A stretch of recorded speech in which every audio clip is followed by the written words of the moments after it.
আজ তোমাদের সাথে একটা ফুলকপির রেসিপি করে দেখাচ্ছি। তার জন্য আমি এখানে নিয়েছি দুটো ছোট সাইজের ফুলকপি আর দুটো আলু।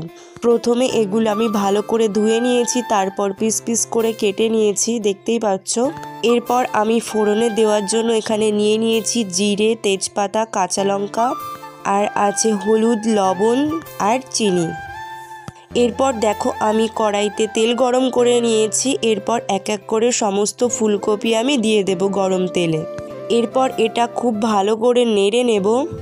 আর আমি আজ বানাচ্ছি ফুলকপির রসা। এটা খেতে কিন্তু খুব ভালো হয়। ফুলকপিগুলো এরপর একটু ভালো করে উল্টে পাল্টে নেব। তার কিছুক্ষণ পর লবণ আর হলুদ দিয়ে দেব। দিয়ে এরপর খুব ভালো করে নেড়ে নেব আর খানিকক্ষণের জন্য হতে দেব। আর জানো তো, ফুলকপিটা না কম বেশি অনেকেই পছন্দ করে থাকি। আর ফুলকপি যেভাবেই রান্না করো না কেন, খেতে কিন্তু খুব ভালো লাগে। আর এখানে দেখতেই পাচ্ছ ফুলকপি ভাজা হচ্ছে এখন। ফুলকপিটা একটু ভাজা হয়ে আসলে তারপর নামিয়ে নেব। আর দেখো ফুলকপিটা প্রায় ভাজা হয়ে গেছে। এরপর আমি এটা নামিয়ে নেব। আর আলুগুলো ঠিক একইভাবে আমি ভেজে নেব। এই যে আলুগুলো এখন দিয়ে দিচ্ছি তেলে, একটু ভাজা হয়ে গেলে নামিয়ে নেব। আলুটা কড়াইতে দিয়ে একটু নাড়ার পর ওতে হলুদ আর লবণ দিয়ে দিয়েছি। এরপর ভালো করে নেড়ে একটু হতে দেব। এই যে দেখো আলুটা ভাজা হয়ে গেছে। এরপর এটা আমি নামিয়ে নিচ্ছি। তোমরা দেখতেই পাচ্ছ ফুলকপি আলু দুটোই ভাজা হয়ে গেছে। আর আমি এখানে ফুলকপির রসাটা বানানোর জন্য জিরে, আদা, রসুন, পেঁয়াজ বেটে নিয়েছি। এরপর আমি কড়াইতে তেল দিয়ে দিয়েছি। তারপর আমি এখানে ফোড়নে দিয়ে দিচ্ছি জিরে, তেজপাতা, কাঁচা লঙ্কা। একটু নেড়ে নিয়ে এরপর আগে থাকতে করে রাখা মশলাটা আমি এখানে দিয়ে দিচ্ছি। দিয়ে ভালো মতো নেড়ে নিচ্ছি।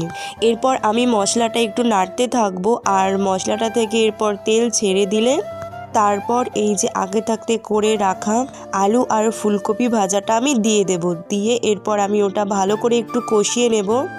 এর মাঝখানে আমি যখন মশলাটা কষানো হচ্ছিল একটু হলুদ আর লবণ দিয়েছিলাম।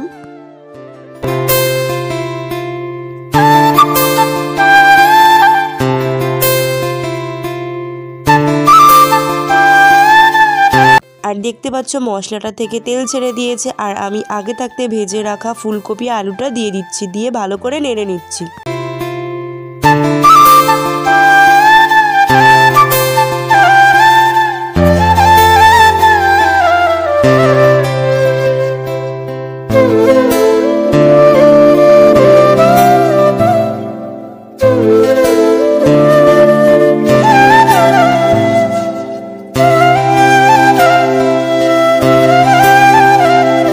দেখতে পাচ্ছ আলু ফুলকপিটা আমার কষানো হয়ে গেছে। এরপর আমি খুব অল্প পরিমাণে জল দিয়ে দেব, যেহেতু এটা আগে থাকতেই ভাজা ছিল। এরপর এটা আমি ঢাকা দিয়ে রেখে দিচ্ছি কিছু সময়ের জন্য।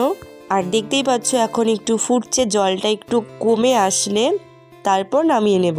তোমরা দেখতেই পাচ্ছ ঝোলটা কমে এসছে। এরপর এটাতে আমি খুব অল্প পরিমাণে চিনি দেব। দিয়ে এরপর এটা আমি ভালো করে নেড়ে নেব। আর একটু ঝোলটা কমে আসলে এরপর এটা আমি নামিয়ে নেব। এই যে দেখো এরপর ফুলকপির রসাটা হয়ে গেছে আর আমি এটা নামিয়ে নিয়েছি। কালারটা দেখো কি দারুণ এসছে। আর এটা কিন্তু খেতে খুব ভালো লাগে। ফুলকপির রসাটা কিন্তু গরম ভাতের সাথে বা রুটি যে কোনো কিছুর সাথে খেতে কিন্তু খুব ভালো লাগে।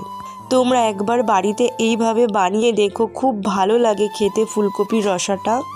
আর ফুলকপির রসাটা খেতে কিন্তু দারুণ হয়েছিল। তোমরা কি কেউ এর আগে এইভাবে ফুলকপির রসা খেয়েছো? খেয়ে থাকলে অবশ্যই কমেন্ট করবে। আর ভিডিওটা ভালো লাগলে লাইক করে চ্যানেলটা সাবস্ক্রাইব করে দেবে। দেখা হচ্ছে নেক্সট কোনো ভিডিওতে।